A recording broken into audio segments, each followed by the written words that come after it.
प्राप्त करे, कर्म करे, लेकिन साथ साथ उसके जीवन में माँ जगत की कृपा भी होनी चाहिए। जिस बालक के जीवन में माँ भगवती की कृपा हो जाती है वो माँ विंध्यवासिनी की कृपा से, दुर्गा जी की कृपा से श्रेष्ठ विद्या को प्राप्त कर सकता है। तो अगर कोई विद्यार्थी है तो विद्या की प्राप्ति की मनोकामना लेकर के नवरात्र का व्रत कर सकते हैं। माँ भगवती उनकी समस्त मनोकामना को पूर्ण करेंगे। कुछ बेचारे दिए ही निर्धन बन गए, ये संसार सागर में कष्ट भोग रहे हैं। वो यही सोचते हैं कि संसार सागर में जिनके पास धन अधिक है वो लोग ज्यादा सुखी हैं। संसार की सुख सुविधा तो धनवानों को प्राप्त होती है, परंतु अगर देखा जाए तो वास्तविक सुख बहुत ज्यादा धन प्राप्त करके भी लोगों को प्राप्त नहीं होता है।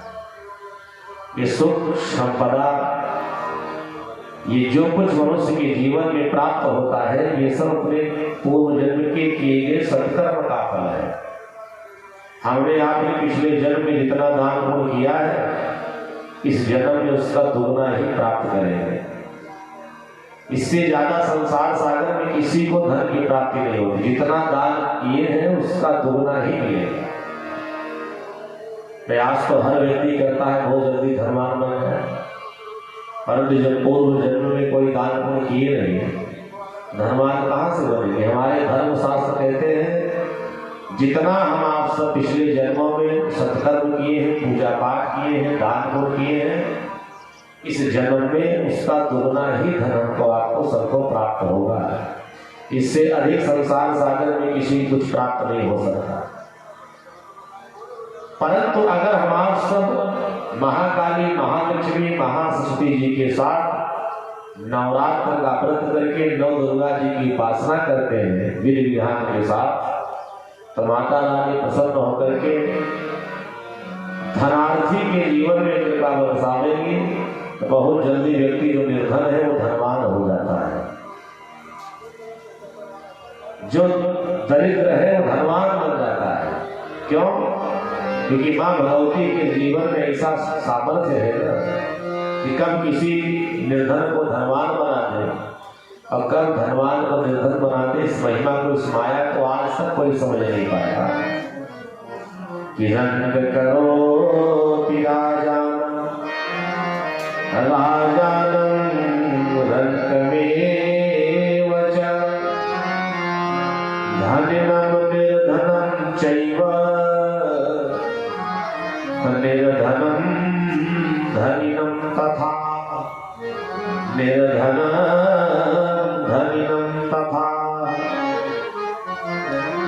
संसार सागर में कब रंक करोति राजानम, किसी रंक को, किसी दरिद्र को, किसी दीनहीन व्यक्ति को माता रानी का उस पर कृपा दृष्टि डाल दे तो एक रंक, एक दरिद्र व्यक्ति क्षणमात्र में राज सत्ता का सुख भोग करके राजा बन जाता है। नौकर जाकर हाथी घोड़े की सारी सुख सुविधाएं उसको प्राप्त हो सकती है। संसार में ये सामर्थ्य किसी के पास है। अगर किसी के पास है तो माँ जगत जननी की कृपा से ही संभव है। तो रंक करोति राजानम राजानम रंकमेव च। बहुत बड़े सम्राट को, बहुत बड़े, हम यही को कम कर दिए इसमें साउंड में को आवाज बढ़ाइए, सामने वाले आगे करते हैं। क्षण मात्र में हम आप सब माँ जगत जननी आंबा परांबा जगदम्बिका की कृपा हो जाए तो धनवान बन सकते हैं। माता रानी की ड्यूटी तेरी हो जाए, धनवान दरिद्र बन जाए। कब किसके ऊपर माँ भगवती की कृपा बरसने लगी, संसार सागर में कोई व्यक्ति जान नहीं सकता। जो राज्य संपदा का सुख चाहते हो वो भी श्रद्धा भक्ति के साथ एकाग्रचित होकर के माता दुर्गा की इस नवरात्र का व्रत करें तो माँ दुर्गा प्रसन्न होकर के उनके जीवन की समस्त मनोकामना को पूर्ण करती है। श्री व्यास जी महाराज जन्मेजय जी को पावन कथा सुनाए। राजा जनमेजय को लगा कि नवरात्र के 9 दिन का व्रत करना बड़ा कठिन कार्य है।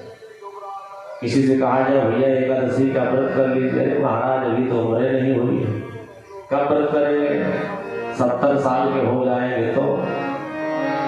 अब जरा आप विचार करिए, 70 साल के हो जाएंगे गारंटी है? कौन गारंटी देगा कि आप 60-70 साल के हो जाओगे तब व्रत करोगे? एक दिन का व्रत करना है एकादशी का, तो लोग नहीं कर पाते हैं।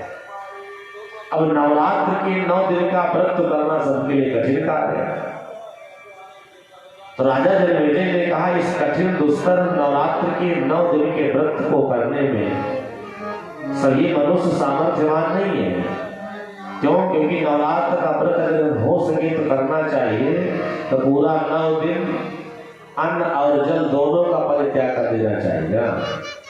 9 दिन ना हम अन्न खाएंगे, न फल खाएंगे, न जल पिएंगे। इतना कठिन व्रत कोई कर नहीं सकता। तो कलयुग में व्रतों के करने का जो विधान है ना, उसमें कुछ ऋषियों ने हमको आपको सबको सहूलियत दी है कि चलिए 9 दिन अन्न और जल का परित्याग नहीं कर सकते, तो 9 दिन केवल जल पी करके व्रत करिए। जल पिया जाए और माँ दुर्गा जी का ध्यान किया जाए, हो सके दुर्गा स्तुति या देवी भागवत का पाठ करें। नहीं कर सकते हैं तो माता रानी के नवाण मंत्र का जप करना चाहिए। ओम ऐं ह्रीं क्लीं चामुंडाय विद्महे। ये मंत्र इतना शक्तिशाली है कि जो इस मंत्र की शरण ग्रहण कर लेता है, इस मंत्र का जप करता है, बहुत जल्दी उसके जीवन में माँ भगवती प्रसन्न होकर के समस्त मनोकामना को पूर्ण करती है। तो अगर जल का त्याग करके नहीं रह सकते तो 9 दिन जल पीजिए, व्रत करिए। अगर फिर भी आपको ये व्रत कठिन लगे कि 9 दिन व्रत करके नहीं रहा जा सकता जल पी के, तो आप फल खा लीजिए। असर तो ये है कि व्रत केवल फल तक ही सीमित होना चाहिए, लेकिन हम आप अपनी सुविधानुसार व्रत के विधान का परिवर्तन करते रहे। लोग फल के साथ साथ अब फ्राई आलू पर आ गए, कुट्टू कांटे की पूरी बढ़िया छान के खाएंगे, पकौड़ी खूब दिन भर खाएंगे, टमाटर की चटनी बनाएंगे। हमारी अयोध्या में आश्रम में ना जब एकादशी का व्रत होता है तो हम लोग तो नहीं खाते, लेकिन वहां के देखे तो महात्माओं ने क्या किया, एकादशी का व्रत बढ़िया परवल की सब्जी बनाए, कुट्टू कांटे की पूरी बनाए।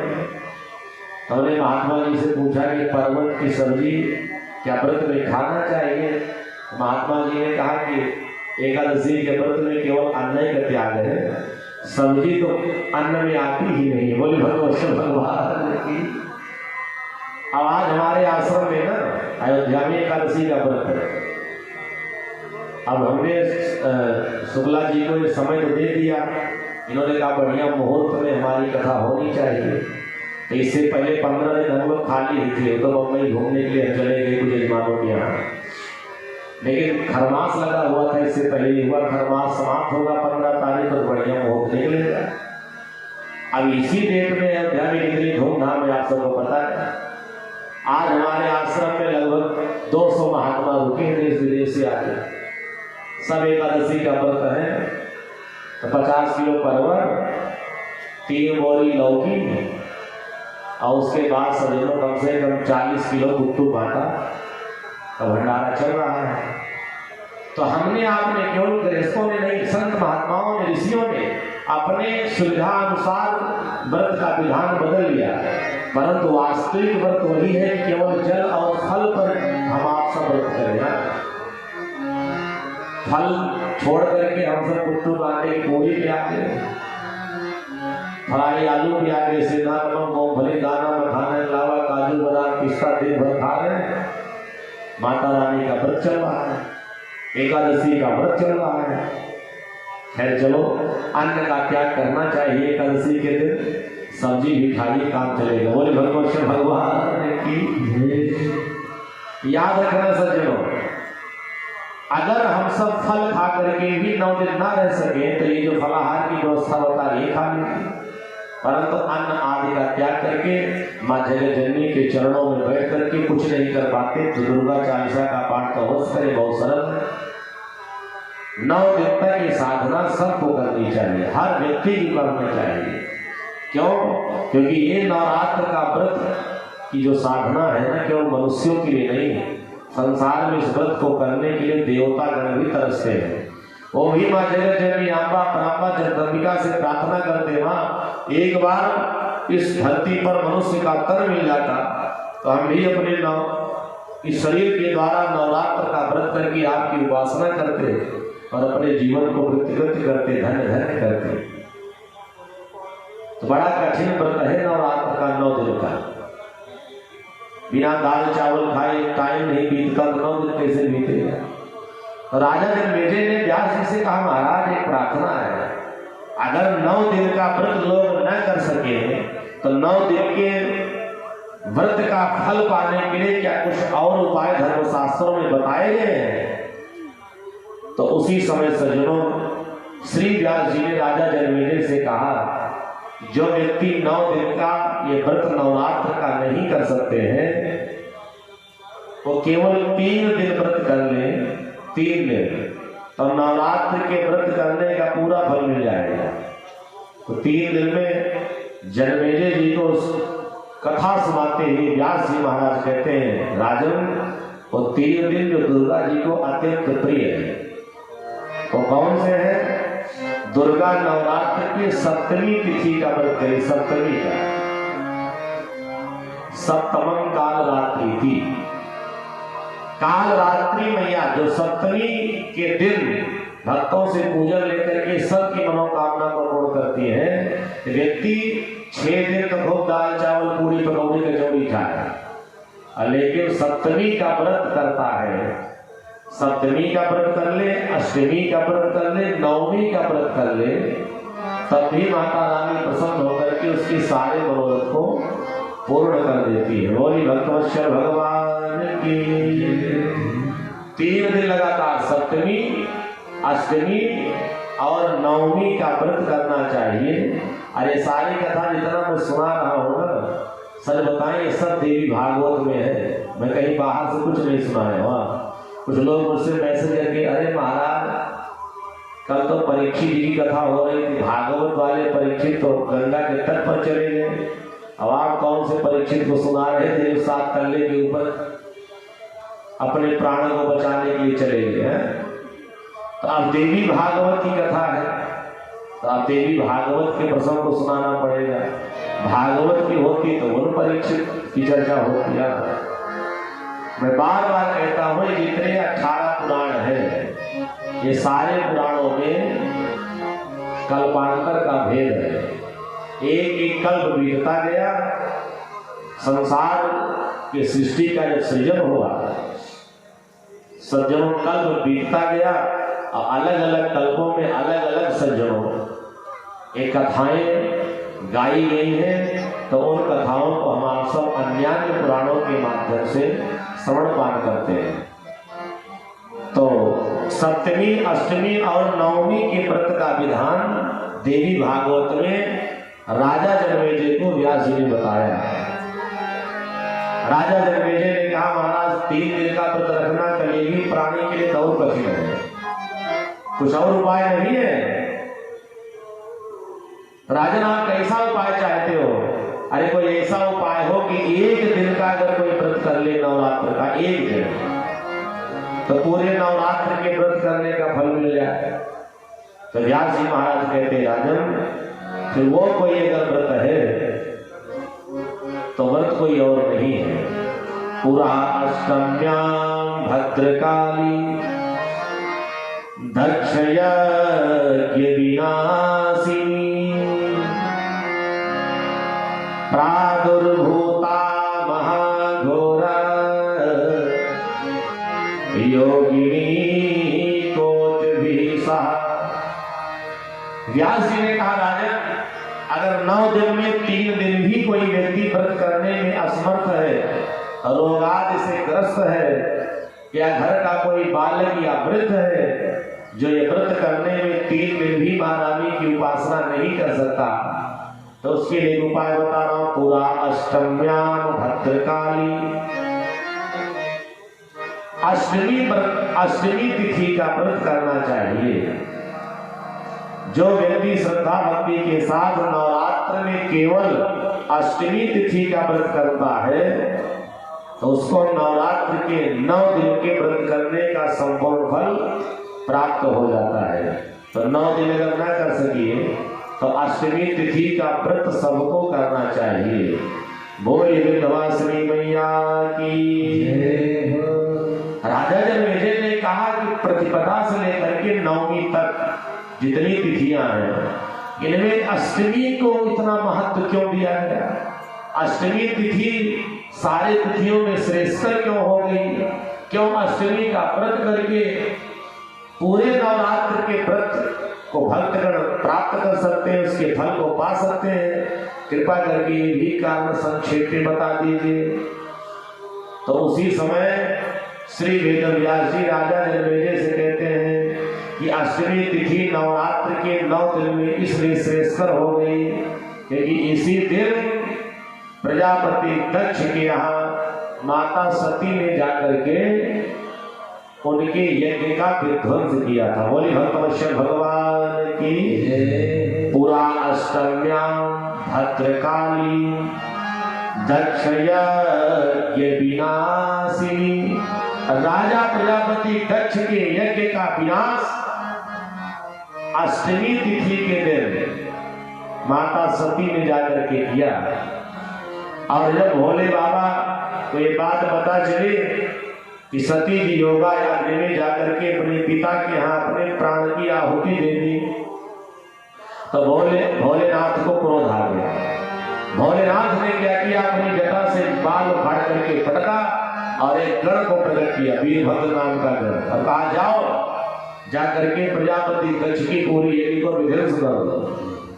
यज्ञ को विध्वंस करने के लिए वीरभद्र नाम का वो गण चला।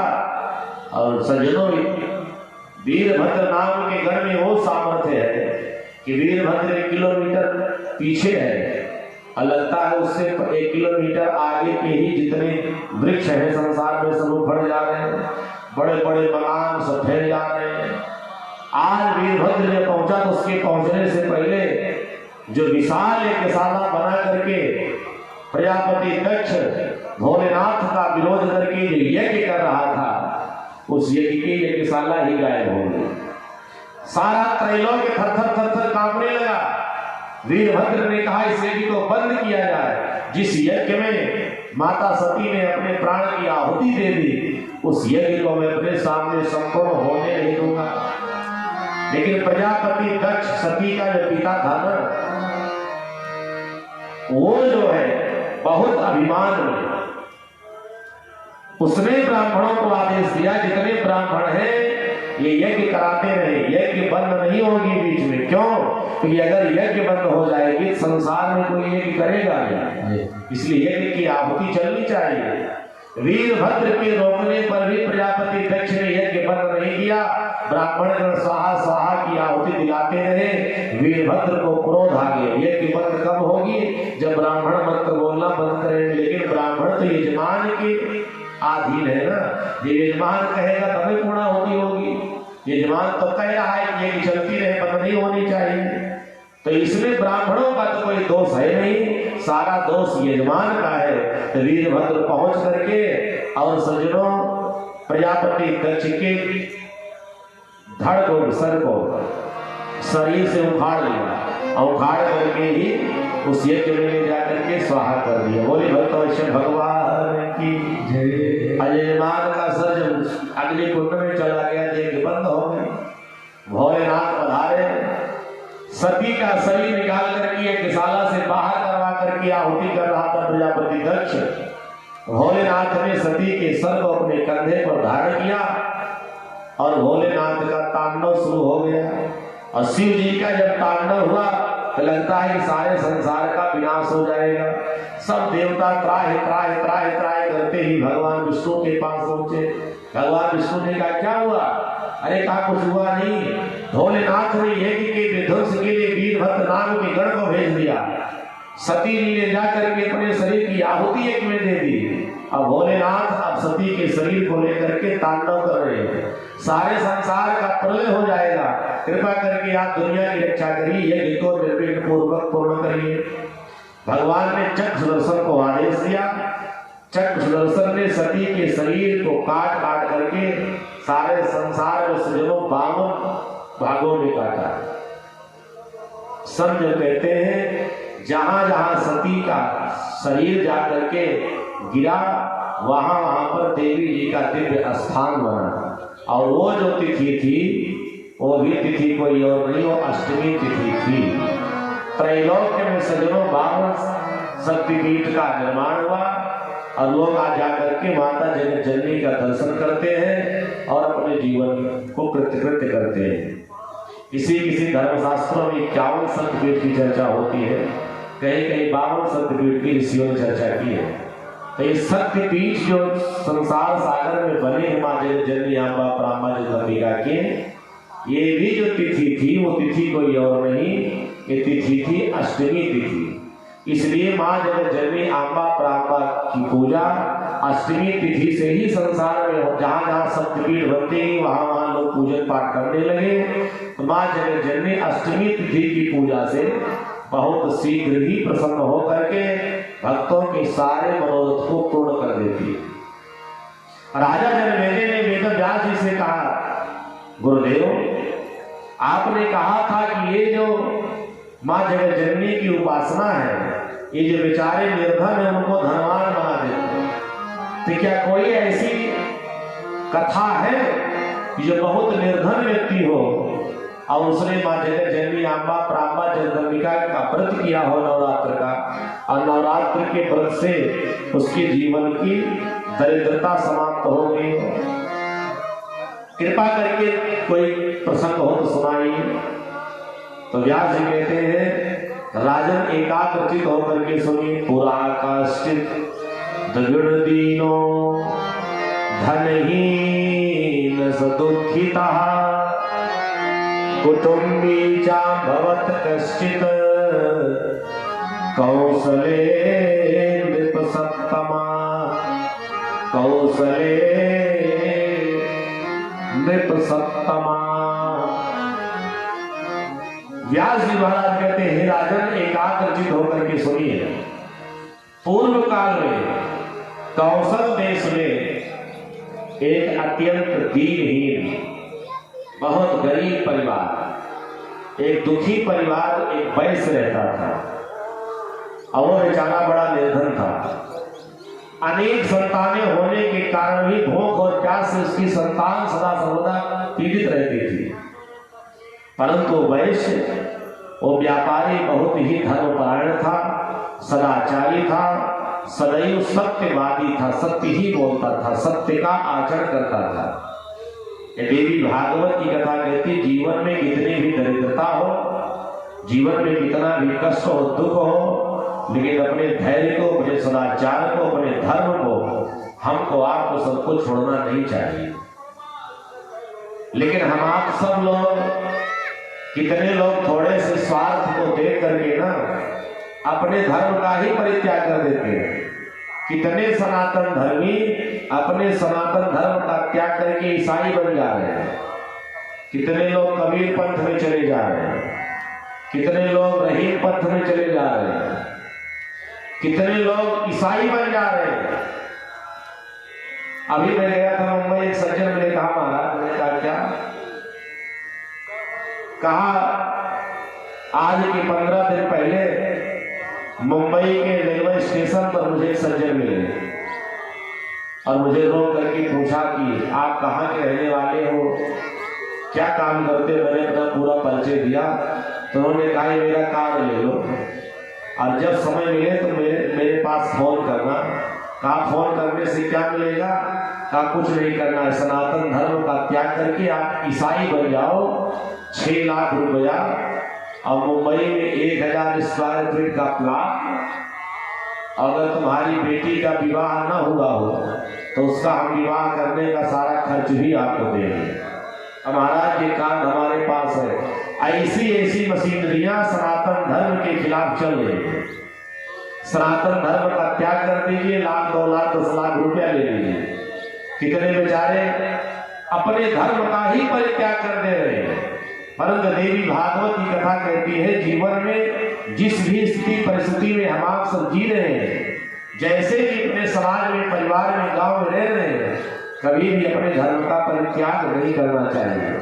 जो अपने धर्म का त्याग करके किसी अन्यान पंथ में, अन्यान संप्रदाय में, अन्यान विचारधारा को अपना ले रहे हैं, उतना बड़ा पाप होता है जितना बड़ा पाप अपने जन्म देने वाले माता पिता का त्याग करके हम आप सब किसी दूसरे के माता पिता को अपने माता पिता का दर्जा दे रहे हैं। जितना दोष होता है उससे अधिक दोष होता है अपने धर्म का त्याग करना। तो हम सब सनातन धर्म में जन्म लिए हैं, तो सनातन धर्म के प्रति हमारा आपका सबका विश्वास होना चाहिए, निष्ठा होनी चाहिए और सदैव धर्म परायण बन करके अपने धर्म के प्रति हम सब लोग सचेत रहे। कहीं पर भी अगर धर्म का विरोध हो रहा है तो हमको आपको खड़े होना चाहिए। धर्म का ह्रास हो रहा है तो हम आप एकजुट होकर के उसका विरोध करेंगे। और अगर अकेले हैं, विरोध करने में समर्थ है, तो अपने धर्म की बुराई मत सुनो, उस स्थान का त्याग करेंगे। धर्म परायण था वो व्यापारियों वैश्य, और यही नहीं सदैव सदाचार में जीवन जीता था। बेटे, परिवारीजन, पत्नी सब भोग प्यास से तड़पती रहती थी, परंतु उसने अपने जीवन को कभी अभिमान को जीवन में आने नहीं दिया, और जीवन में कभी उस व्यापारी ने असत्य का भाषण नहीं किया। बोली भगवत भगवान की। कभी भी जीवन में असत्य हमको आपको सबको नहीं बोलना चाहिए। परंतु हम आप सब दिन भर असत्य बोलते, दिन भर झूठ बोलते, एक एक पग पग पर झूठ बोलते, खूब असत्य बोलते। और 24 घंटे में एक बार भी हमने अपने अंदर सत्य बोल दिया ना, अपने आप को राजा हरिश्चंद्र जैसे कभी नहीं समझते। अरे महाराज, हमने कहा क्या हुआ? अरे एक सत्यवादी थे राजा हरिश्चंद्र जी, उन्होंने सत्य के लिए अपना सर्वस्व न्यौछावर कर दिया, तो दूसरा सत्यवादी मुझसे ज्यादा कोई मिलेगा नहीं। और दिन भर झूठे बोलते हैं। एक बार भी सत्य बोल दिए तो सत्यवादी राजा हरिश्चंद्र से भी बड़े बन जाते हैं। याद रखना, सत्य बोलना मनुष्य के जीवन का सबसे बड़ा धर्म है, और असत्य बोलना ये मानव जीवन का सबसे बड़ा पाप है। जो लोग असत्य बोलते हैं, झूठ बोलते हैं, मानो पाप कर रहे हैं। एक आप असत्य बोल रहे, एक पाप जीवन का बढ़ रहा है। इसलिए सदैव चाहे देवी की उपासना करिए, चाहे देवता की उपासना करिए, चाहे भागवत सुनिए, चाहे देवी भागवत सुनिए, चाहे नाम कथा सुनिए, सब में इस बात की चर्चा है कि मनुष्य को अपने जीवन में सदैव सत्यवादी होना चाहिए, सत्य भाषण करना चाहिए। इसीलिए पूज्यपाद गोस्वामी तुलसीदास जी ने कहा कि धर्म सत्य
समान, देवी भागवत की कथा कहती है जीवन को सत्य में बनाइए, सत्य में जीवन जिए।